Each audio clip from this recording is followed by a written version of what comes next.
Hello guys, good morning. Yan ang masarap sa Pinas. O, kita mo? Nagbe-breakfast kami sa garahe. Ayan. Kuya Amiel. Ayan. Yan yung aming chef. Ang nagluto ng aming sopas, si Ina. Alright. Tapos ayun yung pamangkin ni Missy, si May at si Buchugan. Ayun. Say hi. Tapos siyempre, si Mamita. Si Braso di may mamita. Wow. Mayaman. So ang breakfast for today ay Daddy, sopa. Aida. Hi, Bricks! Oh, dun siya sa maliit na upuan. So yan ang aming breakfast for today. Sopas at bread. Yan. Andi. Papay?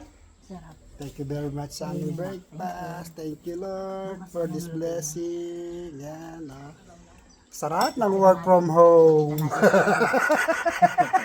Isang picture. Ay, may tapos ka na, hindi ba? Okay guys, bye-bye.